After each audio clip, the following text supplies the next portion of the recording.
I'm Sean Smillie, producer on the new SSX.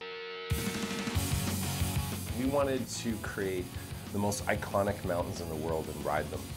So what we did is we accessed NASA data that's available to the public, and we filtered it through our own proprietary software called Mountain Man.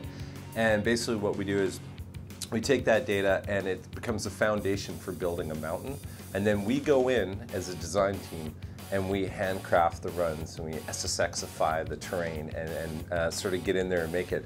But this allowed us to build not one mountain, but multiple mountains. So it's a huge, huge advantage.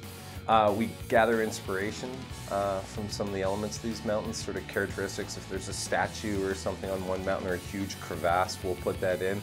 The Great Wall of China, it's more like the Grand Wall of the Himalayas, sort of like the Great Wall's little cousin or some big cousin, I guess, like that. So what we're doing is we got to make sure that we're not putting too much real stuff in the game. It's at its core, it's SSX. It needs to be fantastical and over the top, make you feel like a snowboard superhero. So yeah, we have a lot of fun playing around with it. Like all SSX games, we have returning characters and new characters, and it's no different from this game. I've been working on the characters for SSX 3 and 4, so it was a lot of fun, but it was a huge challenge to figure out who was coming back and who wasn't.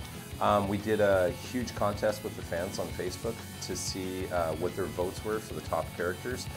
We'd been working on a few ideas for characters, so we just kind of matched everything up. It was pretty obvious to us who's the most popular. A couple of examples, Elise, very popular, Mac, Kiori, Simon. So what we've done is I've taken the characters and gone, what have they been doing since SSX? I didn't have it that they were just quietly sitting in the basement of EA. I wanted fans and people to understand that, look at these characters as real. They were out there doing things. They were riding motocross bikes. They were working as stuntmen. They were on the tour winning stuff. They were off traveling around the world surfing. So when you think of that, what have characters been doing for years? Well, they're going to change a little bit in their look too.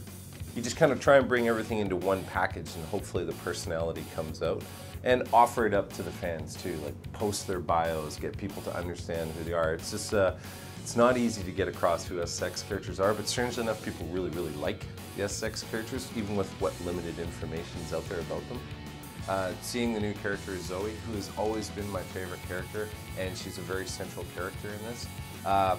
Seeing her concept art, and her model and all that come together, all of a sudden when I wrote the bio for her, I was took her as the idea for a catalyst a lot in the game, put her in the comic books, did all this, and when I finally saw the image of the new Zoe come forward, that was the big moment for me, like just, wow, this is really happening. Working with a good friend of mine, my assistant producer, Reese Savitas, the two of us sat down and wrote 10 three-page comics and just give a snapshot of where the SSX characters were. Those are digital comics. They're online on our website, and they're kind of released over time. And then in Comic-Con, we have a 30-page printed comic that'll be there, written by myself and Reese, and the art's done by a guy called Agustin Padilla. I believe he lives in Brazil. A fantastic artist who's worked on Batman and G.I. Joe and stuff like that.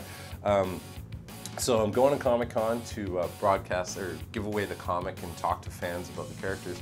I'm a huge comic book fan, so this is a double whammy for me going down there with my own. I own 7,500 comics, everything you can think of.